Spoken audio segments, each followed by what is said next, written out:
नमस्कार मित्रों, मैं डॉक्टर आई.पी. सिंह एक वीडियो आनंद फानंद में आपके बीच प्रस्तुत कर रहा हूँ। यूट्यूब चैनल पर कुछ बच्चों ने एक आग्रह किया कि दुष्यंत कुमार के काव्य नाटक एक कंठ विस्फाई पर कुछ ऑब्जेक्टिव टाइप के प्रश्न प्रस्तुत करिए। समय कम था, इसलिए मित्रों आपके लिए कुछ महत्वपूर्ण बिंदु संकेत रूप में प्रस्तुत कर रहा हूँ।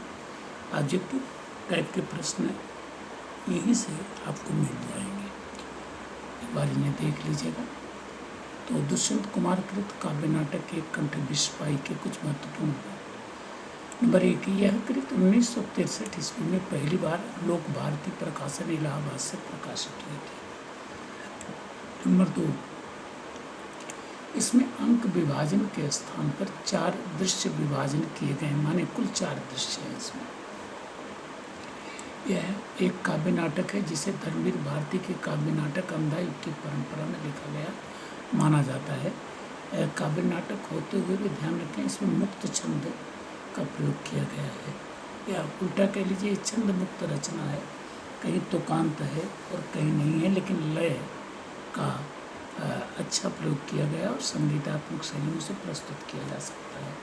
इसके अंतर्गत शिवपुराण की सुप्रसिद्ध सतीदाह की घटना को केंद्र में रखकर लेखक द्वारा आधुनिक नई पीढ़ी की विसंगति को उजागर किया गया है। नंबर 5, इसमें कुल 14 पात्र हैं, जिसमें दक्ष, वीणे, शंकर, ब्रह्मा, विष्णु, इंद्र, वरुण, शेष तथा कुबेर पौराणिक पात्र हैं। नंबर 6, सर्वहत के रूप में राजलिप्सा तथा युद्ध मनोवृत्ति का मारा हुआ एक ऐसा पात्र प्रस्तुत किया गया है जो आधुनिक जनता का प्रतिनिधि पात्र या वर्ग चरित्र बन गया है। नंबर 7, द्वारपाल अनुचर एक सिपाही तथा दूसरा सिपाही अन्य पात्र है। नंबर 8, इसके मुख्य पात्र शंकर है। सती का चरित्र संकेतित है, लेकिन ध्यान रखें कि वही शंकर के चरित्र की पूरक है। दक्ष का सुसज्जित निजी कक्ष प्रथम दृश्य का घटनास्थल है। दूसरे दृश्य में इसी कक्ष का विकृत माने तोड़फोड़ के बाद स्वरूप प्रस्तुत हुआ है। तीसरा दृश्य कैलाश पर्वत एवं चतुर्थ दृश्य ब्रह्मा जी के भवन का एक कक्ष है। नंबर 10, इसमें लड़कियों द्वारा किए जाने वाले नंदा व्रत का उल्लेख किया गया है, जिसके माध्यम से मनचाहा वर प्राप्त कर सकती है। मित्रों, यहाँ संकेत रूप में ध्यान रखें कि कहा जाता है कि नंदा व्रत ऐसा है जिसमें लड़की अगर उसे पूरा कर ले तो किसी भी पुरुष को पति रूप में, पुत्र रूप में, पिता रूप में, भाई रूप में प्राप्त कर सकती है। दुर्भाग्यवश पुरुषों के लिए हिंदू परंपरा में ऐसे किसी व्रत की चर्चा नहीं है, और है तो मैं नहीं जानता। नंबर 11, अपने मूल स्वरूप में यह कृति आद्योपांत प्रतीकात्मक है। स्वयं लेखक ने इसके आरंभ में कहा है, एक कंठ विस्फाई मेरा पहला काव्य नाटक। इसकी कथा वस्तु के सूत्र एक दिन यूँ ही बातचीत के दौरान श्री अनंत मराल शास्त्री ने मेरे हाथों में थमा दिए थे। उसी दिन मुझे लगा था कि जर्जर रूढ़ियों और परंपरा के 100 से चिपटे हुए लोगों के संदर्भ में प्रतीकात्मक रूप से आधुनिक पृष्ठभूमि और नए मूल्यों को संकेतित करने के लिए इस कथा में पर्याप्त सामर्थ्य है। नंबर 12, दुष्यंत कुमार ने 16/12/85 को भाषा विभाग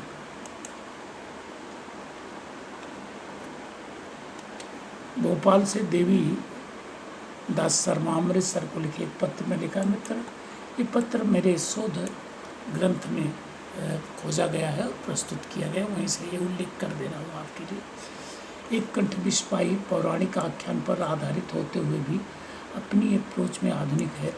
इसमें कई प्रश्न एक साथ उठाए गए हैं। आधुनिक प्रजातांत्रिक पद्धति की शिथिलता, शासन या सत्ता की व्यक्तिगत समक या लिप्सा के कारण युद्ध का औचित्य और उससे टूटता हुआ सामान्य आदमी जिसका प्रतीक सर्वहत है, लेकिन उसकी मूल संवेदना यह है कि परंपरा से जुड़ा हुआ व्यक्ति या समाज उस परंपरा के टूटने को या जोड़े जाने को सहज स्वीकार नहीं करता।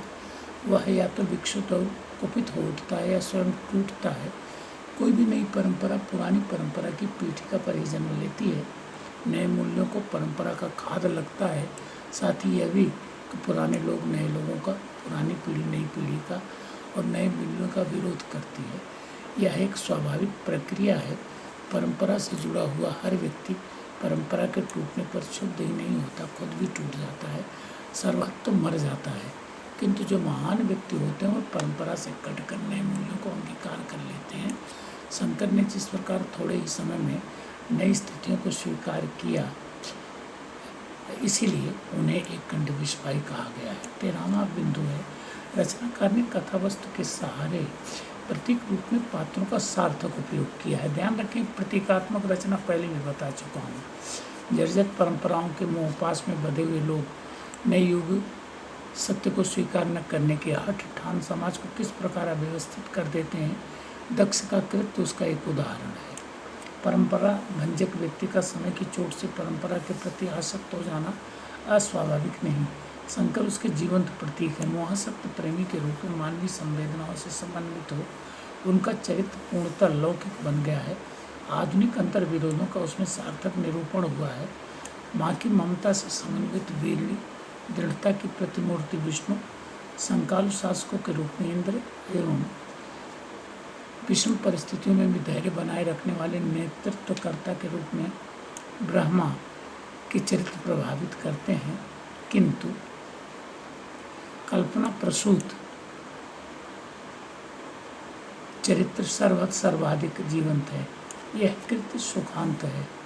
वस्तुतः नाटककार ने आज की युवा पीढ़ी की विसंगतियों को प्रस्तुत करने के निमित्त उन्हें आधुनिक मर्यादाओं के अनुचित प्रसंगों से जूझने वाले और सामूहिक अन्याय के प्रति कुंठित होने वाले व्यक्ति के रूप में प्रस्तुत किया। इसीलिए उनके व्यक्तित्व के विविध पहलू दृष्टिगत होते हैं, जो परस्पर विरोधी होते हुए भी सर्वथा अविश्वसनीय एवं संगत प्रतीत होते हैं। इसी वैशिष्ट्य के कारण वे सांप्रतिक परिवेश में भी प्रासंगिक बन जाते हैं। वर्तमान में प्रजातांत्रिक व्यवस्था कायम है, साथ ही यह सत्य भी नकारा नहीं जा सकता है कि व्यवस्था के समस्त संस्थानों का सूत्रधार राजनीति बन चुकी है, परंतु विसंगति यह है कि राजनेता आज़ादी के संघर्ष अपने व्यक्तित्व और कृतित्व के कारण जन जन के चहेते बने हुए थे, आज वे देश के सर्वाधिक स्वार्थी, धूर्त, लंपट और चरित्रहीन लोगों में गिने जाने लगे हैं। विडंबना तो यह है कि निरंतर निरंकुश और संवेदना शून्य बनते चले जा रहे हैं। ऐसे में उनसे जुड़ी रचनात्मक अपेक्षाएं निरंतर दम तोड़ रही हैं। यही कारण है कि इस देश की जनता को इस नाटक के रचनाकार ने सर्वहत कहना पसंद किया है। ये ध्यान रखें, सर्वहत कौन है? सर्वहत उस निराश व्यक्ति को कहा जाता है जो पूरी तरह से निष्क्रिय हो जाता है। समझे ना? पहले इसे सर्वहारा कहा जाता था, जो निराश तो होता था लेकिन एक बार फिर से संघर्ष की कोशिश करता था। समझे आपने? तो सर्वहारा जो निराश होकर के पुनः कोशिश करे, तो सर्वहत जो निराशा में पूरी तरह टूट जाए। इंद्र, वरुण और कुबेर के माध्यम से धूर्त राजनेताओं और ब्रह्मा के माध्यम से विकट परिस्थितियों में किंग कर्तव्य मूड होने वाले राजनेताओं के चरित्र का अंकन किया गया है। ये सभी आज के परिवेश में प्रासंगिक है, परंतु यथार्थ यही है कि आज इन्हीं का बोलबाला है। लेकिन रचनाकार की आस्थावादिता ने कृति को दुखांत होने से बचाने के लिए विष्णु के चरित्र की अवतारणा की है, जो सांप्रतिक परिवेश में आदर्श एवं काल्पनिक भी आप कह सकते हैं चरित्र माने जा सकते हैं। काश इस देश को विष्णु जैसा राजनेता मिले, शायद ऐसा लगता है। नंबर 16, नाटक मंचन की दृष्टि से सफल रचना है। पात्र में तब्यता, कुल पात्र 14 हैं, ये उल्लेख करेंगे पूछा जाए। इसका दृश्य विधान बहुत सरल है। तीसरे दृश्य को प्रस्तुत करने के लिए अंतराल लिया जा सकता है। संवाद, समझा आपने, वो अतुकान छंद तो है, लेकिन उसमें एक तरह की संगीतात्मकता, गेयता या लयात्मकता तो है। कोई घटना ऐसी नहीं है जिसे मंच पर न दिखाया जा सके। 2 घटनाएं हैं। दक्ष के बच्चे द्वारा आक्रोश व्यक्त करना, जब वो चिड़िया उड़ा दी गई है, और सती दाह की घटना उससे जुड़ी हुई जो और संदर्भ है, उनका सांकेतिक प्रयोग हुआ है। तो घटना की दृश्य भी ये रचना सफल है। नंबर 17, अगर कहें तो इस कृति का मूल प्रतिपाद्य उनकी अर्थात दुष्यंत कुमार की पुस्तक साय में धूप में संकलित उनकी इस गज़ल का प्रतिरूप माना जा सकता है। हो गई ये पीर पर्वत से पिघलनी चाहिए, इस हिमालय से कोई गंगा निकलनी चाहिए, मेरे सीने में नहीं तेरे सीने में सही हो कहीं भी आग अब तो आग जलनी चाहिए। तो आशा न करें, जल्दीबाजी में वीडियो तैयार तो किया गया है, लेकिन जिनकी अपेक्षाएं थी उनके लिए ये कुछ उपदेश सिद्ध होगा। ऐसा है तो मेरे श्रम की सार्थकता होगी। Thank you. ऐसे लाइक करें, सब्सक्राइब करें, मित्रों को भी सूचित करते हैं।